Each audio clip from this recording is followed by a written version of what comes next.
कथा है धर्मनिष्ठ राजा के न्याय की। कश्मीर नरेश महाराज यशस्कर देव झेलम नदी के किनारे अकेले भ्रमण कर रहे थे।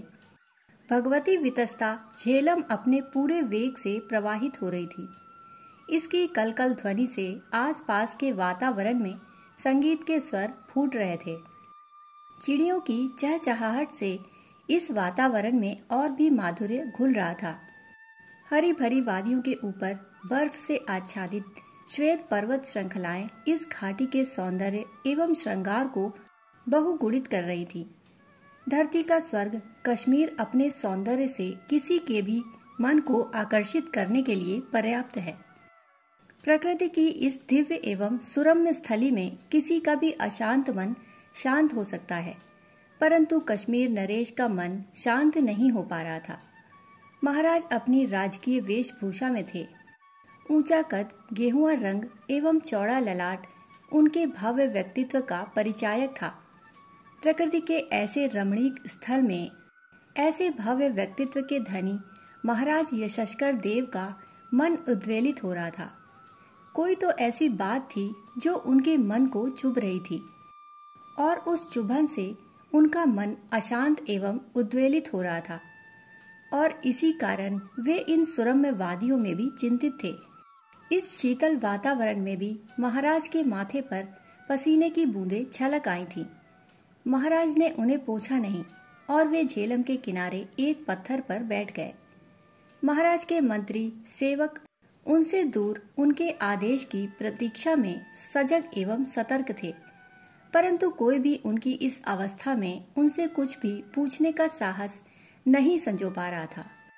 उन्हें यह बात रह रह कर कचोट रही थी जो राज दरबार में एक नागरिक चीख चीख कर कह रहा था, महाराज, आपके इस समृद्ध शांत एवं सुखी राज्य में मुझे किसी से भी भय नहीं है। मैं भयभीत नहीं हूँ, परंतु मेरे साथ घोर अन्याय हुआ है। मुझे बड़ी चतुरता से आपके प्रशासन द्वारा छला गया है। मेरे पक्ष को नकार दिया गया और एक न्यायप्रिय व सत्यनिष्ठ राजा के राज दरबार में मैं अन्याय का शिकार हुआ हूँ। महाराज यशस्कर देव सत्यनिष्ठ होने के साथ अत्यंत संवेदनशील भी थे। वे अपने राज्य में किसी को दुखी एवं पीड़ित नहीं देख पाते थे, अन्याय को कभी बर्दाश्त नहीं कर पाते थे। यहाँ तो उनके सामने दोनों ही असहनीय घटनाएं घट गई थी जो उनके अंतर मन एवं मस्तिष्क को झकझोर रही थी। वे जानते थे कि एक छोटी सी चिंगारी को यदि हवा का साथ मिल जाए तो वह दावानल का रूप धारण कर सर्वनाश का कारण बन जाती है। राज्य में यदि प्रशासनिक अधिकारी ईमानदार ना हो तो अन्याय का आधिपत्य हो सकता है।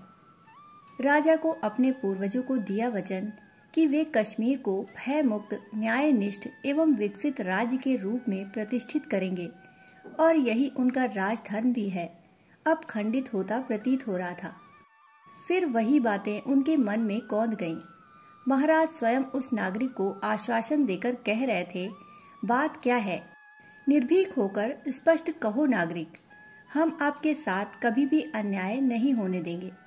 हम न्यायप्रिय हैं, हम पर विश्वास रखो और निडर होकर अपनी बात कहो।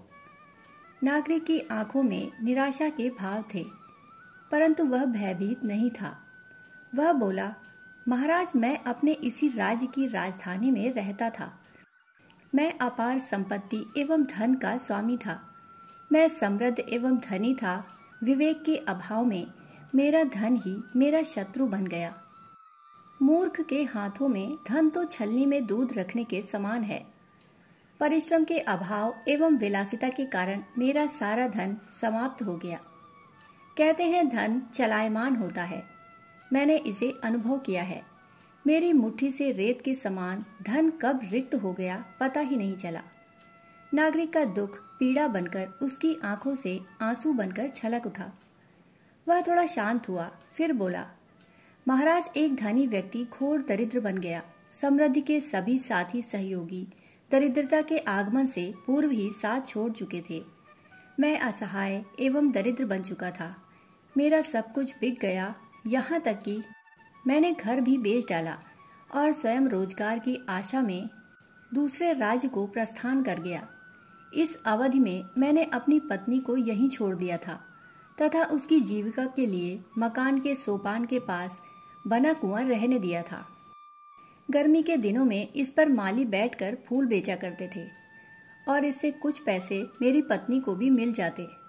जब मैं रोजगार हेतु अन्य राज्य में चला गया तो मकान खरीदने वाले ने बलपूर्वक मेरी पत्नी को वहां से दुत्कार कर खदेड़ दिया। लौटने पर मैंने राजलेखक का द्वार खटखटाया, परंतु वहां भी मुझे न्याय नहीं मिल पाया। महाराज की आंखों के सामने सब कुछ चलचित्र के समान ऐसा घूम रहा था जैसे वह अतीत का विषय नहीं वर्तमान में घट रहा हो। महाराज की दृष्टि बड़ी तीक्ष्ण थी। वे किसी भी तथ्य की तह तक पहुंच जाते थे। वे सब समझ चुके थे। अभी झेलम किनारे बैठे उन्हें यही घटना चिंतातुर कर रही थी, पर इन्हीं विषम घड़ियों में उन्हें अपनी समस्या का समाधान मिल गया प्रतीत हुआ। उन्होंने दूर खड़े महामंत्री को संकेत से बुलाया और तुरंत राज दरबार चलने का आदेश दिया। राज दरबार पहुंचकर महाराज ने मकान खरीदने वाले सेठ तथा राजलेखक को उसके बही खाते समेत बुलवाया। सभी सभासद अवाक थे कि आगे क्या होगा, क्योंकि अब तक की यह ऐसी पहली घटना थी। धर्म सिंहासन पर आरूढ़ महाराज ने कहा, राजलेखक, आपको मकान क्रेता ने विक्रय पत्र के अधिकरण शुल्क हेतु कितने रुपए दिए और क्यों दिए? राजलेखक को समझ में आ गया कि मामला शीशे के समान साफ हो चुका है। अब और छिपाने से कोई लाभ नहीं। इसलिए उसने डरते कांपते एवं गिड़गिड़ाते हुए कहा, महाराज, मैं ही दोषी हूँ। मैंने ही न्याय का गला घोटा है। मैंने लोभ के कारण सेठ से घूस ली और कुआं रहित मकान के स्थान पर कुआं सहित मकान लिख दिया और इसके बदले में सेठ ने 10,000 रुपए घूस के दिए। महाराज ने कहा, यदि इसे यहीं नहीं रोका जाएगा तो यह राज्य अधिकार प्राप्त ऊंचे पद वालों एवं धनाढ्य लोगों का गुलाम बन जाएगा। अतः मैं राजलेखक को सश्रम कारावास एवं मकान क्रेता को देश निर्वासन के दंड की घोषणा करता हूँ। घूस लेना एवं देना दोनों ही अपराध हैं। महाराज यशस्कर देव की चिंता अब शांत हुई। वे पूर्ववत स्थिति में आ चुके थे। महामंत्री ने महाराज को उनकी न्यायिक दूरदर्शिता के लिए साधुवाद प्रकट किया। महाराज की भविष्य दृष्टि आशंकित थी। वे कह रहे थे, महामंत्री, भविष्य में अपने राष्ट्र को बड़ी कठिन चुनौतियों से गुजरना पड़ेगा। मुझे चिंता है कि यह सामान्य सी घूसखोरी कहीं भीषण भ्रष्टाचार का रूप न ले ले। यदि प्रशासनिक अधिकारियों में स्वार्थ पनपेगा तो राज्य व्यवस्था पर गंभीर प्रश्न चिन्ह लगेंगे और राष्ट्र का विकास अवरुद्ध हो जाएगा। परमात्मा से यही प्रार्थना है कि अपने राष्ट्र को कभी ये दिन देखने न पड़े। दोस्तों, कहानी सुनने के लिए आप सभी का बहुत बहुत आभार। फिर मिलते हैं ऐसी ही कहानी के साथ। तब तक के लिए धन्यवाद।